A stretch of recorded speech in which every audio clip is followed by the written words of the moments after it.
রমজানের শেষের দিকের দিনগুলো মনে হয় যেন সময়ের আগেই চলে যায়। Hello everyone, welcome back to my channel দেশি গার্ল ইন ইউএসএ।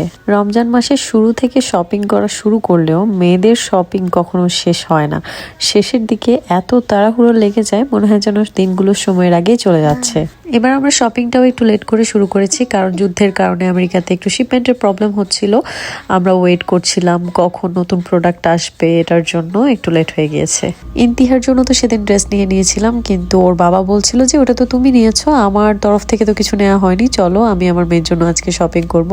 তাই ওর লাডলির জন্য, আমাদের বাসার লাডলির জন্য শপিং করতে আজকে লাডলিতে এসেছি। আমাদের এখানে যে গ্লোবাল মল আছে, যেটার ভিডিও আমি এর আগেও শেয়ার করেছিলাম, ওদের দুইটা স্টোর আছে, একটাতে বাচ্চাদের আর ম্যানস কালেকশন, আর একটাতে শুধুমাত্র লেডিস কালেকশন।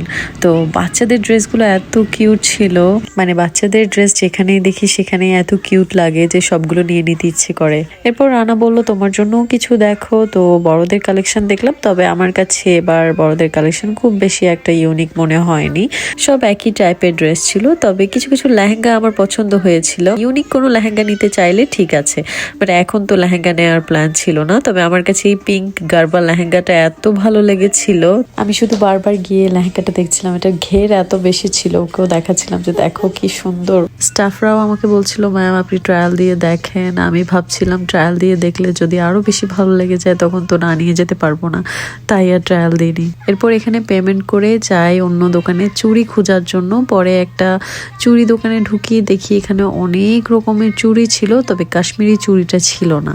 চুরির কথা আমার মাথায় একদমই ছিল না, বাসায় বসে বসে কি যে করেছি, অনলাইনে অর্ডার করে দিলে এতদিনে চলে আসতো। আমি হেঁটে হেঁটে সবগুলো দোকানে চুড়ি খুঁজেছি। এরপর এখানে আমার এই কুন্দনের ব্যাগটা অনেক পছন্দ হয়েছে, এটা আমার অনলাইনে ভালো লেগেছিল, এখানে এসে দেখি যে এটা এখানে আছে। এরপর একটা বাঙালি আন্টির দোকানে যাই, উনি দেখিয়ে দেয় যে ওনার সামনের দোকানে আছে। তো ওখানে গেলে ও বলে যে ওর কাছে শুধু এখন গ্লাসের চুড়িটা আছে, কাশ্মীরি যে ঘুংরুওয়ালা চুড়িটা সেটা এখনো আসেনি, সেটা মঙ্গলবারের মধ্যে চলে আসবে। তো আমি গ্লাসেরটা এখন নিয়ে নিয়েছি, যদি পরে ঈদের আগে সময় পাই এসে আমি ঘুংরুওয়ালা চুড়িটা নিয়ে যাব। এরপর নিচে লাডির মতো আরেকটা বড় স্টোর ছিল, যেখানে পাঞ্জাবি, শেরওয়ানি, কুটি, লেহেঙ্গা, গাউন, বাচ্চাদের ড্রেস, সব রকমের কালেকশন ছিল।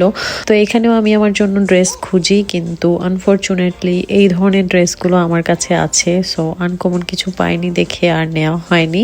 এরপর এখান থেকে বের হয়ে যাচ্ছিলাম, তখন রানা আমাকে জিজ্ঞেস করলো যে আর কোথায় যাবে। তারপর আমার মনে পড়লো আজকে তো মেলা চলছে, সন্ধ্যা 8টা পর্যন্ত থাকবে, তো ওকে বললাম চলো মেলায় যাই। তারপর আমি মেলায় গেলাম চুড়ি খোঁজার জন্য। 10 মিনিটের মধ্যে পুরোটা খুঁজে দেখলাম কারো কাছে চুড়ি নেই, তারপর ওখান থেকে বের হয়ে গেলাম। ইফতারের আগে আমার একদমই বের হতে ইচ্ছে করে না, আজকে বের হয়ে ঘুরতে ঘুরতে একদম টায়ার্ড হয়ে গিয়েছি। এখন বাসে গিয়ে তো আর ইফতার বানানো যাবে না, তাই মেলা থেকে চলে যাচ্ছি সোজা বাঙালি দোকানে, ওখান থেকে ইফতার কিনে বাসায় চলে আসি। তো আজকে ব্লগটা এখানে শেষ করছি। Thank you so much for watching this video, bye by.